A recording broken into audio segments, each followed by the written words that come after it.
Sejam bem-vindos a mais um vídeo. O tema deste vídeo vai ser nomes em Quimbundo. Bom, podemos dividir os nomes em Quimbundo em duas maneiras. Os nomes que são de origem mesmo tradicional em Quimbundo e que temos a tradução depois em português. E como no início da colonização quase ninguém falava português, as pessoas tinham um pouco de dificuldade em falar os nomes em português. Então o que eles fizeram foi começar a traduzir os nomes de português para Quimbundo. Ou seja, eles não conseguiam falar, por exemplo, João, arranjavam uma forma de traduzir João para Quimbundo e assim conseguiam dizer os nomes sem nenhuma dificuldade. Então vou começar por listar alguns nomes de origem tradicional, que esses nomes são mesmo em Quimbundo. E o primeiro nome de todos é Weza. Weza pode ser um nome masculino como feminino.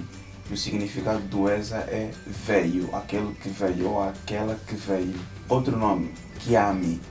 Kiami normalmente usa-se mais para o feminino, mas também já ouvi casos de Kiami no masculino. E o significado de Kiami é meu ou minha. Outro nome é Kiari.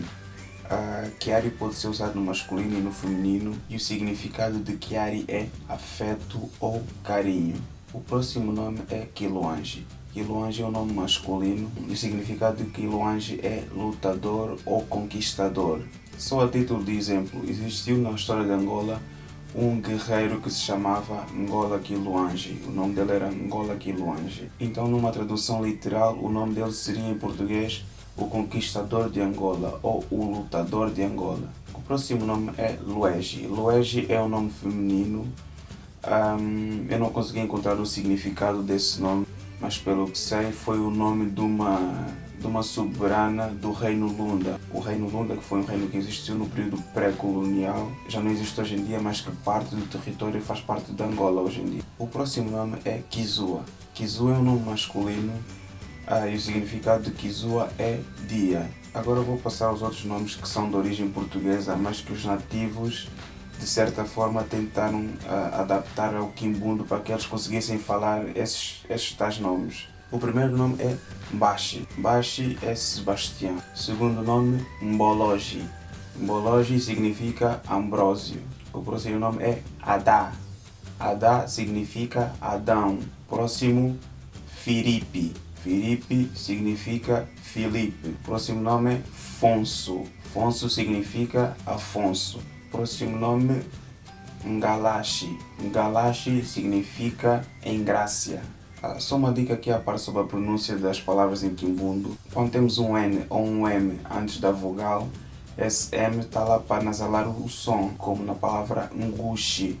Não se lê Negushi, lê-se Ngushi. Ok? Yeah. Outro nome é Iriza. Iriza é Elisa. Kalu. Kalu significa Carlos. Próximo nome, Candinha ou Candinha. Candinha. Candinha significa Cândida. Lafaielo. Lafaielo significa Rafael. Loza. Loza. Loza significa rosa. Luigi. Luigi significa Luís. Lumingo. Lumingo significa domingos. Tônia ou Tonha. Tonha significa Antônia. Vitolo. Vitolo significa Vitor. Chandele. Chandele significa Alexandre. Nzembele. Nzembele significa Isabel. Nzoá. Nzoá significa João. E por último, Zuzé. Zuzé significa José. Bom, é isto. Espero que tenham gostado do vídeo. Se gostaram, metam like e continuem a subscrever o canal. O canal está a crescer aos poucos, mas está a crescer. E deixem sugestões do que querem ver nos próximos vídeos. E até o próximo vídeo. Tchau!